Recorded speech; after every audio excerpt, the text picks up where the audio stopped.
अमरावती शहरामध्ये आज पुन्हा एकदा अवकाळी पावसाच्या सरी शेतकऱ्यांच्या कांदा पिकाला फटका बसण्याची शक्यता। पावसामुळे वातावरणामध्ये गारवा निर्माण, उकाड्यापासून नागरिकांना मोठा दिलासा। बुलढाण्याच्या देऊळगाव राजा या परिसरामध्ये वादळी वाऱ्यासह जोरदार पावसाची हजेरी। काही ठिकाणी गारपीटही झाली आहे, त्यामुळे वाढत्या उकाड्यातून नागरिकांना मोठा दिलासा, वातावरणामध्ये गारवा निर्माण। जालन्याच्या घनसावंगी तालुक्यामध्ये मान्सूनपूर्व अवकाळी पावसाची हजेरी। वादळी वाऱ्यासह झालेल्या अवकाळी पावसामुळे बोर रांजणी या गावामध्ये ट्रॅक्टरवरती झाड कोसळलं।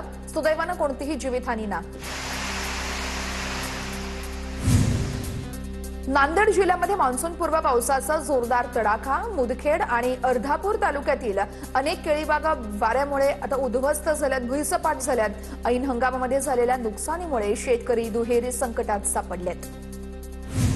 सोलापूरच्या करमाळ्यामध्ये वादळी वाऱ्याचा तडाखा। जाते गावात वादळी वाऱ्यासह झालेल्या पावसामध्ये शेतकऱ्याच्या घरावरील पत्रे उडून गेले, तर भिंत कोसळून घराचं अतोनात नुकसान झालंय। नाशिकच्या मालेगावमध्ये वादळी वाऱ्या आणि पावसामुळे डाळिंब बाग उद्ध्वस्त झाली आहे। संदीप देवरे या शेतकऱ्याच्या 3 एकर डाळिंब बागेवरील अंतरलेलं नेट शेड उडून गेलेलं आहे। डाळिंबाच्या फांद्या तुटून पडल्या, त्यामुळे बागेचं मोठं नुकसान झालंय। परभणीच्या गौंडगावमध्ये पपईला अत्यल्प दर मिळत असल्यानं शेतकऱ्याकडून 1 एकर पपईची बाग रोटावेटरनं उद्ध्वस्त करण्यात आली आहे। पपईला केवळ 5 रुपये किलो भाव मिळतोय, त्यामुळे उत्पादन खर्च देखील निघत नाहीये, असं म्हणत शेतकऱ्यांकडून भावना व्यक्त। बीडच्या चिखलीमध्ये शेतकरी दिनकर लाड यांनी मराठवाड्यातील पहिली थाई पांढऱ्या जांभळाची शेती फुलवली आहे। जांभळाला पुणे आणि मुंबई बाजारात तब्बल 350 रुपये किलोचा दर मिळतोय। वाशिम कृषी उत्पन्न बाजार समितीमध्ये काळ्या हळदीला उच्चांकी भाव मिळालेला आहे। हळद उत्पादक शेतकऱ्यांमध्ये त्यामुळे आनंदाचं वातावरण आहे। काळ्या हळदीला किमान 17,200 रुपये तर कमाल 25,000 रुपयांचा दर मिळतोय।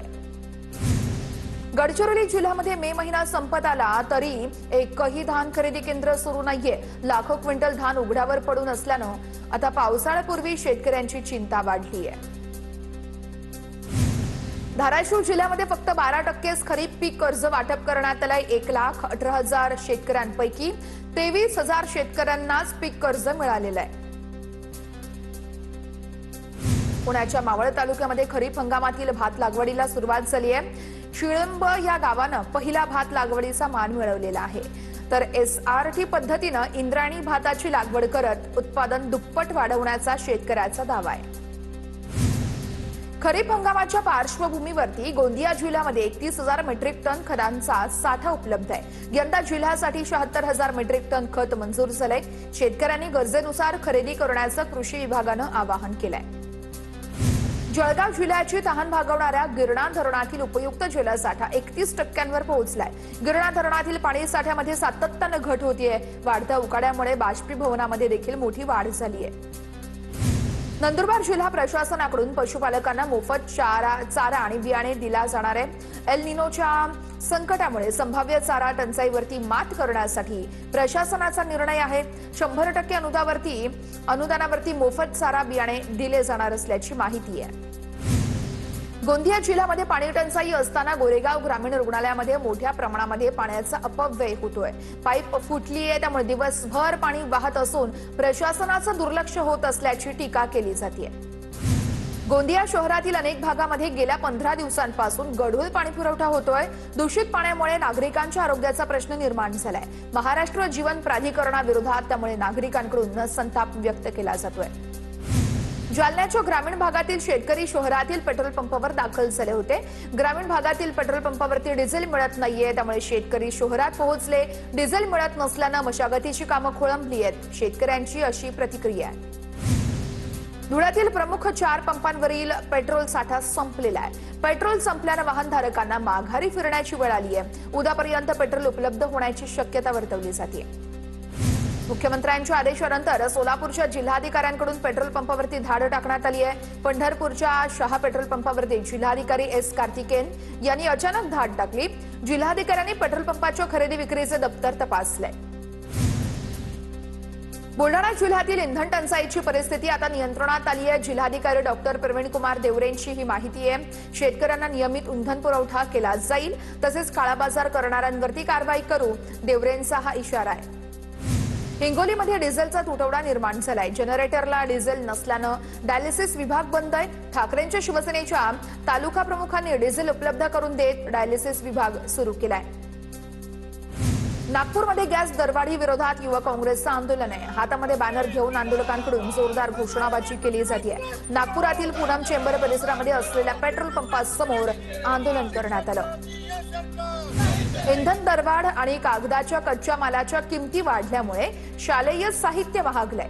शाळा सुरू होण्यापूर्वीच झालेल्या दरवाढीमुळे सामान्य नागरिकांचं बजेट कोलमडलंय। शालेय साहित्य 20 ते 25% महागलेलं आहे। सोलापूरमध्ये कांदा उत्पादक शेतकरी आक्रमक झालेत। सोलापूरमध्ये कुठेही नाफेड कांदा खरेदी केंद्रच नाहीये। नाफेड मार्फत कांदा खरेदी न केल्यास मार्केट यार्डला कुलूप लावणार, शेतकऱ्यांनी असा इशारा दिलेला आहे। सोलापूरच्या माढ्यातील आलेगाव ते भांडगाव बंधारा मंजूर करण्याच्या मागणीसाठी शेतकऱ्यांचं आंदोलन। भीमा नदीपात्रामध्ये शेतकऱ्यांचं जलसमाधी आंदोलन। मागील अनेक वर्षांपासून मागणीची दखल न घेतल्यानं आंदोलन। अमरावतीत सहकार नेते सुधाकर भारसाकळेंचा कार्यकर्ता मेळावा। काँग्रेसचा राजीनामा दिल्यानंतर सुधाकर भारसाकळे हे शिवसेनेत जाणार असल्याची माहिती आहे। एकनाथ शिंदे, बच्चू कडूंच्या उपस्थितीमध्ये भारसाकळे हे प्रवेश करणार आहेत। जळगावमध्ये भांड्यांच्या किटसाठी आवश्यक असलेल्या केवायसीसाठी महिलांच्या 1 किलोमीटर पर्यंत रांगा। शासनाच्या योजनेअंतर्गत कामगारांना भांडे आणि साहित्याचं किट वाटप। राज्य शासनाच्या वतीनं छत्रपती संभाजीनगर आणि कोल्हापूर जिल्ह्यामध्ये खत बुकिंगसाठी पायलट प्रोजेक्ट राबवला जाणार। यामुळे शेतकऱ्यांना घरबसल्या मोबाईलवरून खताची बुकिंग करता येणार आहे। चंद्रपूर जिल्ह्यातील ब्रह्मपुरी शहरामध्ये सलग 5व्या दिवशी 47 अंशांपेक्षा अधिक तापमानाची नोंद। ब्रह्मपुरीचं तापमान 47.6 अंशांवर पोहोचलं असून विदर्भात उष्णतेची लाट तसेच तडाखा कायम राहण्याचा अंदाज। चंद्रपूरच्या भद्रावती तालुक्यामध्ये उष्माघातामुळे 2 मृत्यू झाल्याचा प्राथमिक अंदाज आहे। जिल्ह्यामध्ये तापमान सतत 47 अंश सेल्सिअसच्या वर राहत आहे, त्यामुळे नागरिक त्रस्त झालेत। गोंदिया जिल्ह्याचं तापमान 46.1 अंश सेल्सिअसवर पोहोचलेलं आहे। या वर्षीच्या मोसमातील सर्वाधिक तापमानाची नोंद झाली आहे। गोंदियाकरांना त्यामुळे उन्हाच्या तीव्र झळा सोसाव्या लागतायत। शक्तीपीठ महामार्गाविरोधात सांगलीच्या वाळव्यातील 11 गावातून 989 शेतकऱ्यांकडून हरकती दाखल झाल्यात। शक्तीपीठमुळे शेतकऱ्यांच्या सुपीक जमिनी उद्ध्वस्त होण्याबरोबर महापुराचाही धोका निर्माण होऊ शकतोय, शेतकऱ्यांचं असं मत आहे। वाशिममध्ये 7 जूनला सावता परिषदेचं आयोजन करण्यात आलंय। जनगणनेमध्ये ओबीसी समाजाचा समावेश व्हावा यासाठी सावता परिषदेचं आयोजन आहे। परिषदेच्या तयारीसाठी वाशिम, अकोला आणि बुलढाण्यातील पदाधिकाऱ्यांची बैठक पार पडली आहे। नंदुरबारच्या तळोदा पालिकेच्या सर्वसाधारण सभेमध्ये आजी माजी नगराध्यक्षांमध्ये वाद झाला। खासगी कामासाठी सफाई कर्मचारी देण्यास नकार दिला आणि त्यामुळे सत्ताधारी आणि विरोधक आमने-सामने आले। अंबरनाथमध्ये अधिकाऱ्यांच्या खुर्चीला हार घालून भाजप नगरसेवकांचा संताप। मुख्याधिकारी शहर अभियंता गैरहजर असल्यानं नगरसेवकांचा संताप आहे। अंबरनाथ शहराला पूर्णवेळ अधिकारी देण्याची नगरसेवकांची मागणी आहे। नीट पेपरफुटी प्रकरणात मोठेगावकरला 1 दिवसाची सीबीआय कोठडी सुनावण्यात आली आहे। उद्या पुन्हा एकदा मोठेगावकरला कोर्टात हजर केलं जाईल। आम्हाला काही लिंक्स आणखी तपासायच्या आहेत, सीबीआयच्या वकिलांचा युक्तिवाद आहे। धाराशिवमध्ये जनगणनेच्या कामासाठी प्रगणक म्हणून नियुक्ती केल्यानंतर शिक्षक गैरहजर आहेत। जनगणना अधिकारी प्रवीण जाधव यांच्या तक्रारीवरून भूममध्ये एका शिक्षकाच्या विरोधात कामामध्ये कसूर केल्याप्रकरणी गुन्हा दाखल झालाय।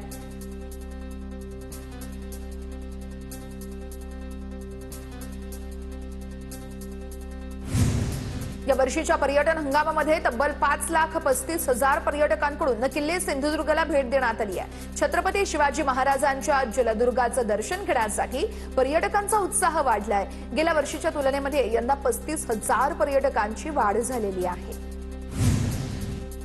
साताऱ्याच्या कराडमधील प्रीती संगमावर महिला भाविकांसाठी चेंजिंग रूमच्या इमारतीचं भूमिपूजन संपन्न। कराड नगरपालिकेकडून विशेष निधी मंजूर। नंदुरबार बस स्थानकामध्ये पिण्याचं पाणी, पंखे आणि स्वच्छतेच्या समस्यांमुळे प्रवासी त्रस्त झालेत। भाडेवाढीनंतरही मूलभूत सुविधा मिळत नसल्यानं प्रवाशांकडून नाराजी व्यक्त। अकोला ते पळसो बडे या मार्गावरील रस्ते खोदकामादरम्यान इलेक्ट्रिक पोल तुटलेला आहे। पोल तुटल्यानं 7 ते 8 गावांचा वीज पुरवठा खंडित आहे। ऐन उन्हाळ्यामध्ये वीज नसल्यानं नागरिकांचे हाल होत आहेत। पुण्याच्या कोंढव्यातील कैसरबाग कब्रस्तानमध्ये जादू टोण्याचा प्रकार। पत्नीसोबत राहावी आणि मेहुण्याने पैसे द्यावेत यासाठी जादूटोणा केल्याचं पोलीस तपासामध्ये समोर आलेलं आहे। जळगावच्या मालुसरे नगरमध्ये भावाच्या हत्येचा बदला घेण्यासाठी संशयिताच्या घरातलं साहित्य जळालं। जाळून टाकणं हे साहित्य, तर या प्रकरणी शनीपेठ पोलीस ठाण्यात गुन्हा दाखल आहे। पोलिसांकडून 2 आरोपींना अटक करत परिसरातून धिंडही काढण्यात आली। लग्न काही दिवसांवर आलेलं असताना पीएसआय नवरदेवाकडून लग्नाला नकार देण्यात आला। बीडच्या शिरूर कासार तालुक्यातील मातोरी गावातील हा संपूर्ण प्रकार आहे। चकलांबा पोलीस ठाण्यात दोन्ही बाजूंकडून परस्पर विरोधी गुन्हा दाखल करण्यात आलाय। नवरदेव पवन निंबाळकरकडून सोनं कपड्यासह 14 लाखांची फसवणूक झाल्याचा आरोप आहे। यवतमाळच्या वणी शहरात चोरट्यांनी हातचलाखी करत दुचाकीला लटकवलेल्या पिशवीतील 50,000 रुपये पळवलेत। संपूर्ण प्रकार सीसीटीव्ही कॅमेऱ्यात कैद झालेला आहे। पोलिसांकडून आरोपींचा शोध सुरू आहे। नंदुरबारच्या नवापूर शहरात चोरट्यांचा धुमाकूळ। शीतल सोसायटीमध्ये 2 घरफोड्या। चोरट्यांनी मोटरसायकल उचलून नेल्याचा प्रकार सीसीटीव्हीमध्ये कैद। वाढत्या चोरीच्या घटनांमुळे नागरिकांमध्ये भीतीचं वातावरण। बीड शहरातील कामगार हत्या प्रकरणातील मुख्य आरोपी लाला शेख याला स्थानिक गुन्हे शाखेकडून अटक। उमेश दळवी यांच्या हत्येनंतर शहरामध्ये तणावाचं वातावरण निर्माण झालं होतं। उद्या अधिक महिन्यातील पहिली एकादशी असल्यानं जिल्हाधिकारी कार्तिकेयन एस यांच्याकडून श्री विठ्ठल मंदिर परिसरामध्ये पाहणी। पंढरपुरामध्ये दर्शन रांग, चंद्रभागा, वाळवंट परिसराचा आढावा घेतला। अधिक मासानिमित्त पंढरपुरात लाखो भाविक दाखल। भंडाऱ्यातील त्रिमूर्ती चौक ते गांधी चौक रस्त्याच्या अर्धवट कामामुळे वाहन चालकांची मोठी अडचण। नागरिकांकडून तात्काळ कामं पूर्ण करण्याची ही मागणी।